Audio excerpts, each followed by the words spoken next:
기도하러 나온 우리 서로를 좀 축복하고 우리 말씀 나누겠습니다. 우리 한번 얼굴 돌아보시고 주님 이름으로 축복합니다. 사랑합니다. 축복합니다. 사랑합니다. 예레미야 11장은 크게 우리가 두 부분으로 볼 수가 있는데 전반부, 후반부로 나눌 수가 있는데 전반부 1절부터 17절까지는 그 하나님의 백성이 가장 소중히 여겨야 할 그 언약을 그들 스스로가 고의적으로 파기한 사실을 지적하는 그런 내용이 담겨져 있습니다. 하나님의 백성으로서의 면모를 상실한 그들은 결국은 이 일 때문에 공의의 심판을 자초하고 말았다 하는 그런 내용입니다. 그리고 후반부 18절부터 마지막 23절까지는 그 예레미야의 고향인 그 아나돗 사람들이 예레미야를 살해하려고 꾸민 음모에 대한 그런 내용들이 좀 나타나고 있습니다. 이런 내용들을 우리가 생각하면서 오늘 본장의 말씀을 우리가 이해할 수 있기를 바랍니다.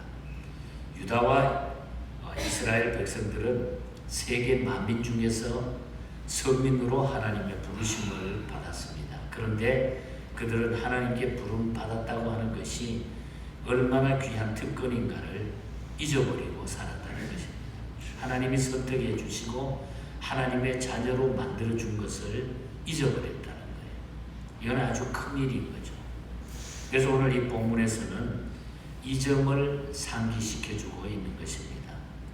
하나님의 선민으로 택한 백성으로 부름받은 자들은 어떻게 삶을 살아야 할까? 그래서 오늘 아침에는 거기에 초점을 한번 맞춰서 우리 스스로를 이 말씀 속에 한번 들어가서 적용을 해보시기 바랍니다. 자, 내가 하나님의 백성이 되었는데 하나님이 나를 선택해주고 하나님의 백성으로 삼아줬는데 내가 어떻게 하나님 앞에 삶을 사는 것이 좋을까? 그 말씀들이 오늘 본장에 나타나고 있다는 겁니다. 먼저 1절부터 우리 읽은 8절까지의 내용을 보면은 하나님의 명령에 무조건 우리가 순종하면 된다는 거죠. 순종하면 그냥 문제가 없는데 순종 안 하는 가운데 문제가 생긴다는 거죠. 하나님께서는 창조주요 만왕의 왕이시며 이스라엘은 그 백성이고 그의 종이라고 그랬습니다. 이 하나님께서 이스라엘 백성과 언약을 맺으셨습니다. 그래서 예레미야는 이스라엘이 하나님과의 맺은 그 언약이 얼마나 그것이 중요한가 이것을 강조하고 있는 것입니다.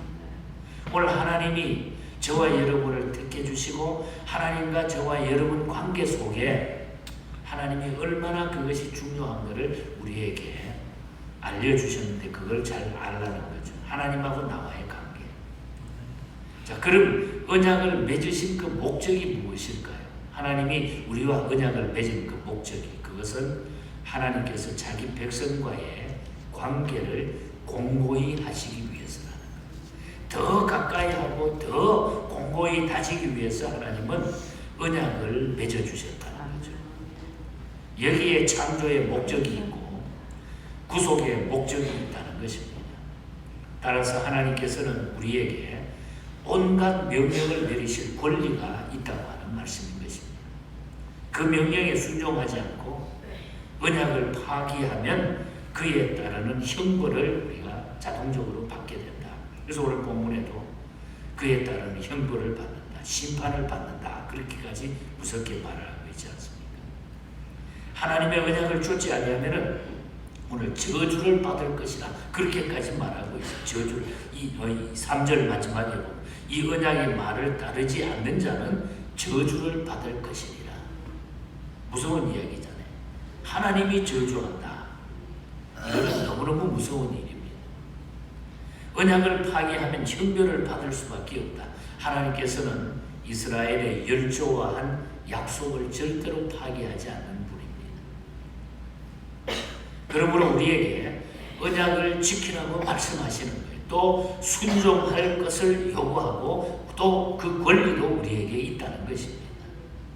물론 우리가 순종으로 구원을 받는 것은 아니지만 은혜로만 구원을 받지만은 그럴지라도 우리는 순종하여 구원을 받게 된다는 것. 하나님의 약속은 우리의 순종 여부에 따라 달려있다. 그래서 하나님의 명령에 순종하면서 사는 것이 부름받은 하나님의 자녀들의 기본적인 삶이다. 그래서 우리가 무조건 하나님의 말씀이 좀 껄끄럽기도 하고 어떤 데는 내가 좀 넘어가기도 힘들지만 그래도 내가 아무 거기에 대해서 이유 달지 말고 하나님이 내게 말씀하셨는데 근데 그 이유를 사람에게 갖다 그냥 폭로해버리고 이러다 보면 내 마음도 안 편해지고 자꾸 삶이 꼬이잖아요. 그래서 우리가 무조건 하나님께서 말씀하신 것을 내가 부족해도 지키다 안 돼도 하나님 내가 부족합니다. 붙잡아 주세요. 이렇게 나가면 우리의 마음에 평안이 온 줄 믿습니다. 그래서 무조건 우리가 순종하자. 그 다음에 9절부터 13절 사이를 보면은 구원받기 전의 상태를, 이전의 상태를 우리가 버려야 돼. 구원받기 전에 하나님께 나오기 전에 그 상태를 우리가 자꾸 글로 돌아가지 말고 그것을 완전히 벗어 던지라는 거. 이스라엘과 유다는 하나님과의 언약을 맺었습니다. 하나님께서는 언약을 지키시는 분입니다. 결코 그 백성을 기만하지 않으신다고 그랬어요. 그런데도 백성들은 하나님과 그 맺은 언약을 지키지 못하고 자기네들이 파기시켰죠. 어떻게 하나님과 언약을 파기했습니까? 그들은 하나님이 자신들의 주 되심을, 주인 되심을 부인하고 마지막에는 어떻게 됩니까? 오히려 그 하나님을 버리고 헛된 우상을 섬겨서 그것에 수종을 들게 된다. 우상에 가가지고 이것이 내 진짜 주인이다 이렇게 했다는 거죠. 이것은 언약자이신 하나님과의 약속을 일방적으로 우리가 파기시킨 거라고. 내가 파기시킨 거라고. 예레미야는 이 사실이 너무나도 안타까워서 백성들을 지금 꾸짖고 있는 겁니다. 우리가 그러면 안 되는 거예요. 하나님이 어떤 분인데 하나님이 나에게 어떻게 해주셨는데 그렇게 하면 안 되는 거예요. 안타까운 마음으로 예레미야가 백성들을 지금 꾸짖고 있는 거예요. 하나님의 은혜를 맛보고도 구원받기 전에 육신의 상태로 다시 돌아오는 것은 있을 수 없는 것입니다. 그런데 바로 유다와 이스라엘이 하나님의 그 크신 은혜를 경험하고도 구원받기 이전의 상태로 돌아간 자와 같이 돼버리고 말았다는 게 우상 숭배하고 그쪽으로 가버리고 말았다. 하나님께서는 이런 자기 백성의 기도와 부르짖음을 듣기를 거절하신다고 그랬어요. 그게 무서운 거라는 거예요. 그래서 11절에 보면 그러잖아요. 그러므로 나 여호와가 이같이 말하노라. 보라, 내가 재앙을 그들에게 내리니 그들이 피할 수 없을 것이라. 그들이 내게 부르짖을지라도 내가 듣지 아니하리라. 무서운 얘기잖아요. 그리고 14절에도 보면 그래요. 그러므로 너는 이 백성을 위하여 기도하지 말라. 그들을 위하여 부르짖거나 구하지 말라. 그들이 그 고난으로 말미암아 내게 부르짖을 때에 내가 그들에게 듣지 아니하리라. 하나님께서 아주 엄청난 이야기를 우리에게 하고 있어요. 얼마나 무서운 얘기입니까? 그러니까 예레미야가 막 눈물을 흘리면서 슬퍼가지고 견딜 수가 없는 거예요. 이 백성이 이걸 깨달아야 돼요. 언약을 파기한 자의 기도는 하나님께서 듣지 않으신다. 그렇게 말합니다. 우리도 하나님과의 약속을 깨뜨리면 우리의 기도를 듣지 않으실 것이 분명하다는 것. 하나님께서는 우리의 기도마저 듣지 않으신다고 하면 우리에게는 절망밖에 없을 것입니다. 그래서 우리는 무조건 하나님의 말씀에 하나님의 백성이 된 사람들은 아무리 힘들어도 무조건 그 명령에 순종하고 그리고 하나님 쪽에 붙어가지고 기도하고 살면 하나님이 길을 열어주시는 줄 믿습니다. 왜? 하나님이 분명히 우리가 언약을 맺었기 때문에 그 언약을 하나님은 변치 않기 때문에. 그 다음에 우리가 말씀을 보면 14절부터 17절 사이를 보면 그래서 우리는 하나님께서 기뻐하시는 열매를 우리가 맺어야 된다는 것입니다. 하나님의 백성은 하나님이 기뻐하는 열매가 우리의 삶 속에 자꾸 맺어져야 된다.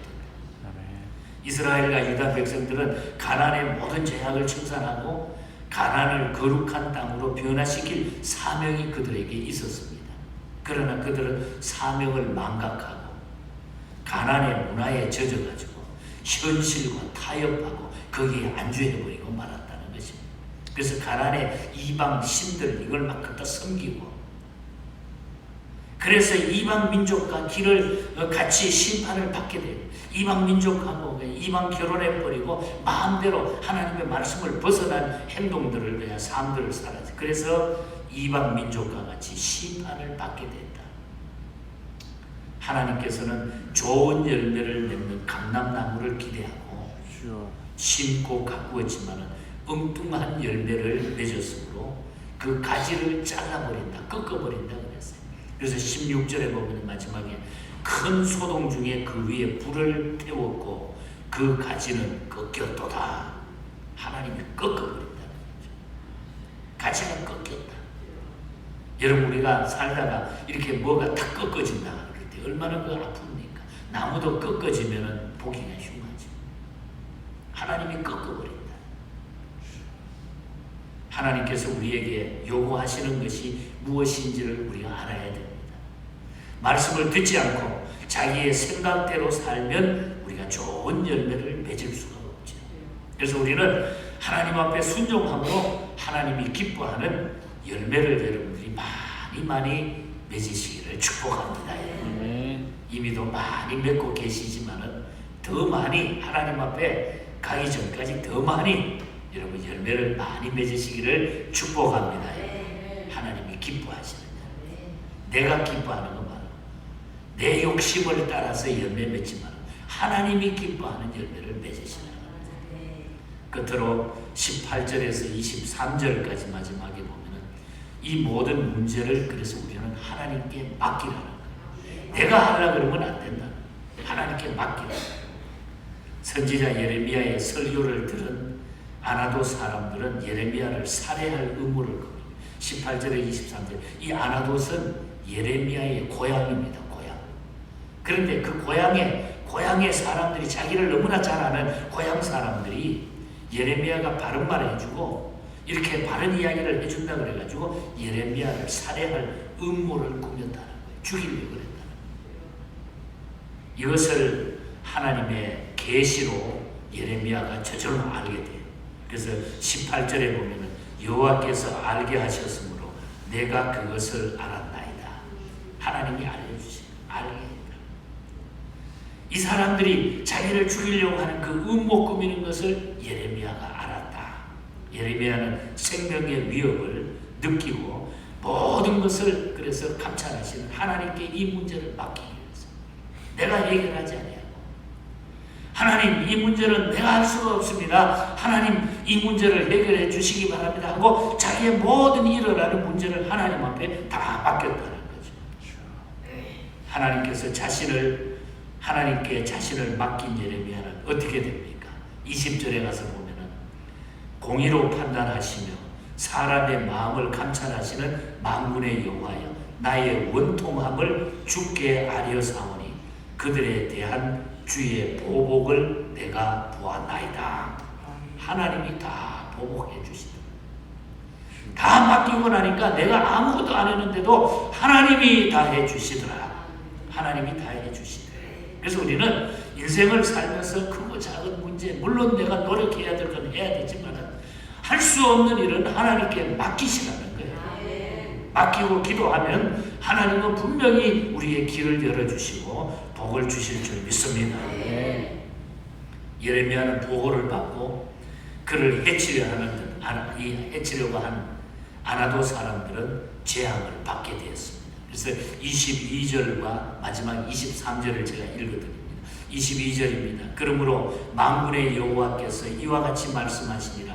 보라, 내가 그들을 벌하리니 청년들은 칼에 죽으며 자녀들은 기근에 죽고 남은 자가 없으리라. 내가 아나도 사람에게 재앙을 내리니 곧 그들을 벌한 해니라. 하나님이 얼마나 무섭게 하지? 하나님 재앙을 내려가지고 아이들까지 청년들까지 죽여버리는 이런 무서운 일들이 벌어진다. 그래서 우리는 하나님의 백성은 하나님의 백성답게 살자. 우리 예수 믿는 사람은 정말 그리스도인답게 살자. 좀 치사하게 우리가 자꾸 그렇게 살지 말자는. 자꾸 나이 들면서 우리가 이렇게 추구해지면 안 되는 거예요. 하나님께로는 더 우리가 영적으로는 더 강건한 모습으로 쓰자는 거예요. 하나님의 백성은 그의 말씀에 순종해야 된다. 우리 한번 따라합시다. 순종하자. 순종하자. 불순종하는 것은 구원받기 이전의 상태로 돌아가는 거와 똑같아요. 그러니까 절대로 우리는 불순종으로 이전으로 돌아가면 안 된다. 그리고 우리의 형편을 다 하시는 하나님께 자신을 맡기고 아름다운 열매를 많이 맺으시기를 바랍니다. 우리는 하나님의 백성이 되는데 우리 하나님은 신실하신 하나님이에요. 신실하신 하나님이라고 먼저 이야기했잖아요. 날마다 베푸시는 은혜가 우리에게 있습니다. 일용할 양식까지 우리에게 주신다고 했어요. 우리 하나님의 백성에게 우리가 이 마음을 가지고 정말 깊이 주님을 찬송하고 나갈 때 하나님은 우리의 삶을 알아서 다 인도해 주십니다. 토마스 키솜이라고 하는 목사님이 지은 찬송가 1923년에 지었어요. 무디 성경학교의 비공식적인 교가로 이 찬송이 계속 사용되어 왔다고 합니다. 오 신실하신 주 내 아버지, 늘 함께 계시니 두려움 없네. 그 사랑 변찮고 날 지키시며 어제나 오늘이나 한결같네. 하나님은 어제나 오늘이나 나를 지키시고 한결같이 사랑해 주신다. 저는 3절 가사가 참 좋습니다. 내 죄를 사하여 안위해 주시고 주 친히 오셔서 인도해 주시네. 오늘의 힘되고 내일의 소망 주만이 만복을 내리시네. 우리 주님이 오늘의 내 힘이 되어 주시고 내일의 소망이 되어 주시고 주만이 나에게 만복을 내려 주시네. 얼마나 좋습니까? 오 신실하신 주, 오 신실하신 주, 날마다 자비를 베푸시며 일용할 모든 것 내려주시니 오 신실하신 주 나의 구주, 나의 구주. 우리 한번 따라합시다. 우리 주님은 신실하신 분, 나의 구주, 이분과 더불어 우리 영원토록 삶을 엔조이하시고 이 연말에 또 외롭고 쓸쓸할 때 이 주님 기억하고 주님, 나는 주님과 함께합니다. 이 믿음으로 승리하시고 좋은 시간 되시기를 주님 이름으로 간절히 축복합니다. 아멘. 우리 말씀 기억하면서 기도하십시다. 하나님 감사합니다.